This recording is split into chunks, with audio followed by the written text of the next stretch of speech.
ladies and gentlemen, I'm Meadsy69 and welcome back to another top 5 video. Now this top 5, we're going to look at the top 5 things Wargaming added to the game that just ruined it.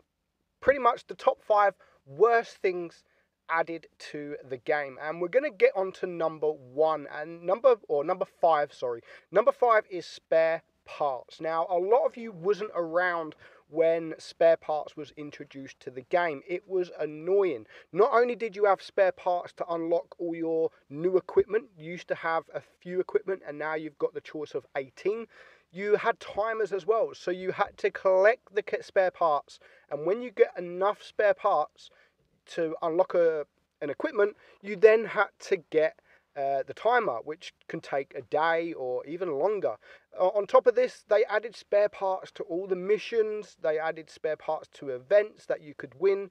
They were really hard to get, and you can see here for a mission was you get 1,200 spare parts, which was okay.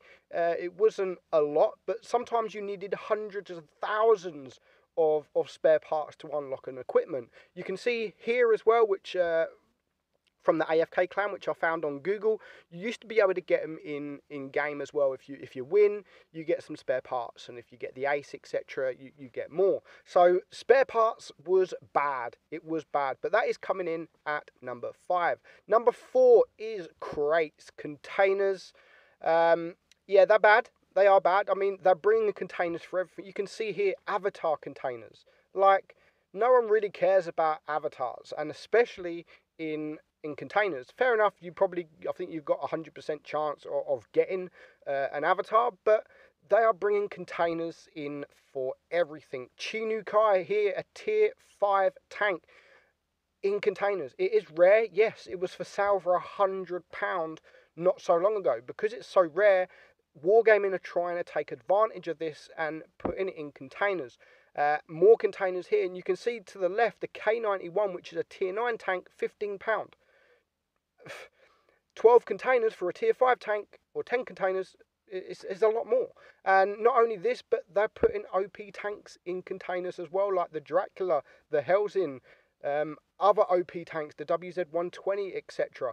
So although I do understand the concept of containers, I just think they are a rip-off, and a lot of them are a rip-off, and especially if they're not tier 10, if anything below sort of tier 9, I don't think anything should be in containers.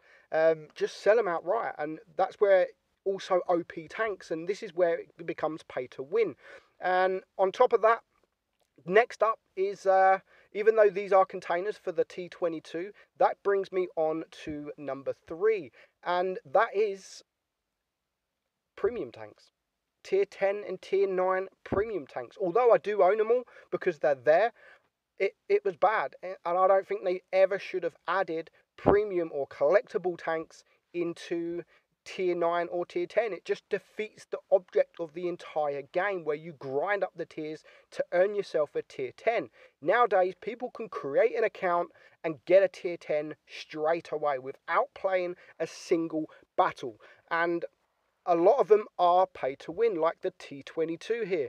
It is OP, and if people create an account and buy a T22, I mean, it's going to be a pay to win account. And you can see all these tier 10 tanks available. Yes, I own them because they are there. They are good. They are fun. But I still think just because I own them, it doesn't mean I don't think that they shouldn't be in the game. Tier 9 or tier 10 tanks shouldn't be in the game as a premium. And that is pretty much defeats the object. It defeats the object of playing the game. Why would you want to spend all these hours of all these days of all these months of all these years grinding up the tiers when you can just go and buy one? Like, why waste years of playing to grind when you can just go buy one? And it all started from this tank right here, the M60, which was given to players, and we don't know why. People reckon it's because of the amount of money they spent, but no one to this day knows why everyone, or most people, or a lot of people, got the M60 for absolutely nothing. Wargaming won't tell us. They will never tell us. Even us CCs, they will never tell us the criteria to get that M60. And of course, the tier 9 is the same as well, and I'm including the tier 9 because it is, you see tier 10, and these are the same. There should not be any premium or collectible tier 9s or tier 10s in the game. So that is my number 3. Coming in at number 2 is, of course, missiles. Missiles should have never been added in the game at all, especially tanks like the Sheridan, because not only is it a very, very OP tank, it has the missiles, it has spaced armor, it's a light tank, it's completely OP. Now, my mind has been changing back and forward about the Sheridan. Like, of course, you see my videos where I say these don't belong in the game, and I'm going to stick to that. They don't belong in the game.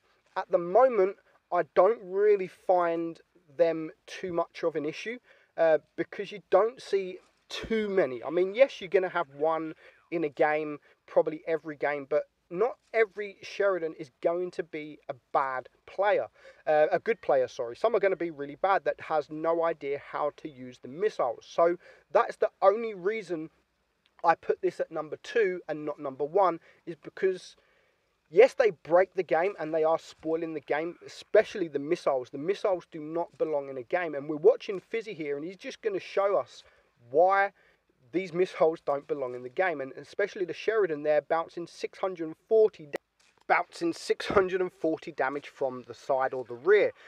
So missiles don't belong in the game, but I do have to say that at the moment, I don't play a lot, but when I do play tier 10, it doesn't really affect it at the moment. At the start, when they first come out, yes, they were an absolute nightmare. They were. You was getting 3 missile tanks in each team, and it was completely breaking the game. But now it has calmed down a bit.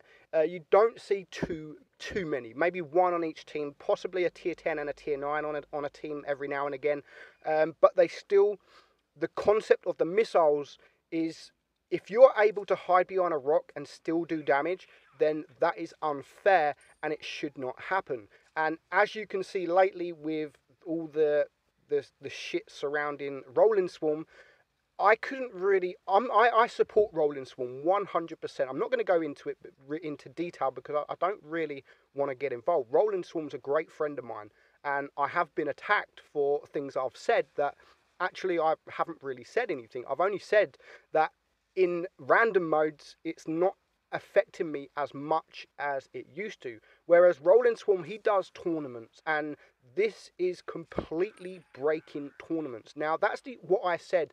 I couldn't comment on the Sheridan and the missile tanks in the tournaments because I don't play tournaments. I don't really watch tournaments, so I can't really comment on how they're breaking tournaments because I don't play them and I don't watch them.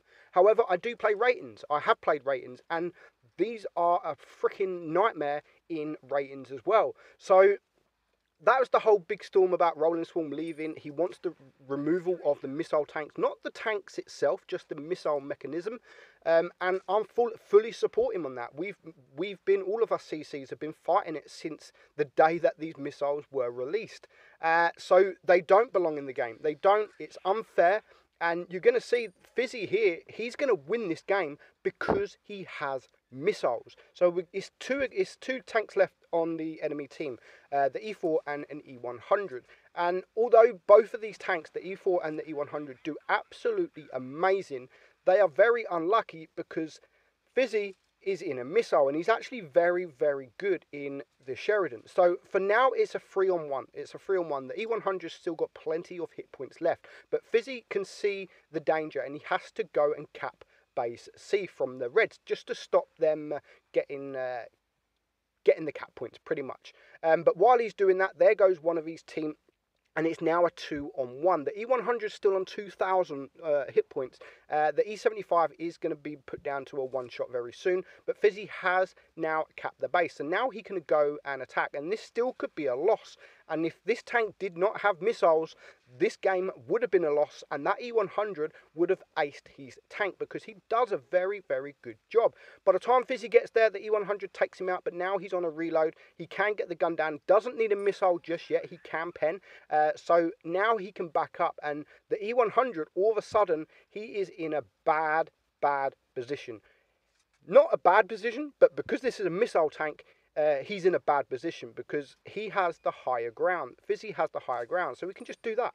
He can just do that. He's not even showing any part of his tank, and he can still do damage. This should not happen. And not only is he going to do it once, he is going to do it again. As you can see on top of this hill, he's going to go to the edge. He's still not, I mean, look, he's still not showing any part of his tank, and he is still doing damage. And that's why I said if this didn't have a missile tank, if this wasn't missiles, then there is no way the Fizzy would be able to win this game. But as it happens, he does, and he actually gets his highest ever damage at 7.3k. So this would have been number one, but because at the moment it has calmed down in the top tier.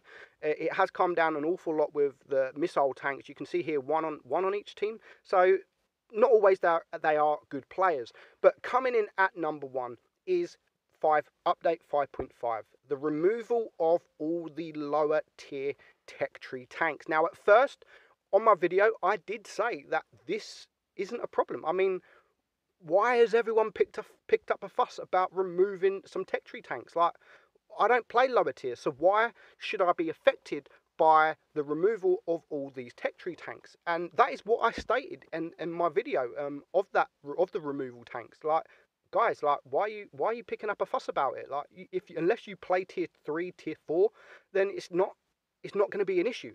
I was wrong. I was really, really wrong, because what Wargaming have actually done, what they wanted to do, the idea of removing all these tanks is to make the tech tree more simplify it, which they did do. I'm not going to lie, they did simplify the tech tree. So instead of having 5 German tier 2s or 4 German tier 2s, they have 1. So tier 1, 2, and 3, which I'm going to show you in a second, you can see we're going to go to the Germans. Now, the German tech tree, for example, it now has 1 tier 1, 1 tier 2, and 1 tier 3. And then it goes into tier 4s, a couple of tier 4s, a few tier 5s, and then more tier 6s. So it branches off into a few different tanks. Before, you had, 2 or 3 tier 1s, loads of tier 2s, loads of tier 3s, and you had the variety there. So yes, Wargaming have simplified it, but what they have also done is they've removed the variety. So now if you pick a German tech tree, if you start the game and you pick a German tech tree, you've only got a couple of tanks to choose from, which means you're going to go up the line much quicker than you would before. And this is a big problem, because now people are getting up to tier 8, 9, and 10 much quicker than they usually would. For me, example, when I started the game, I had like 5 or 6, 7, 8, maybe even 8 tier 5s before I even got a tier 6. So I would start the German line, get to tier 4 and think, you know what, I don't like this tank, and you can just pick another tier 4. Actually, this is not a bad tank, and then you can go on. And again, you could do the same from tier 5. Play a tank, no, don't really like this, I'm going to go choose a different tier 5. So you had the variety, but that meant it will take a lot longer to get to the tier 10, where now the variety is not there. So you've only got a couple of options. So which means people are getting up to tier 10 much quicker. So they're getting to tier 10 before they've even learned the game. And that for me is the biggest problem, because people want to get tier 10, people want to challenge, and when you get to tier 10 fighting people with only 500, 600 battles, then it becomes a problem because they do not have a clue. That is why this is my number one. Of course, I'm going to do a top 5 best things Wargaming have added, maybe tomorrow, but we'll see. Hope you enjoyed it, guys. I'm Meadsy, and I'll catch you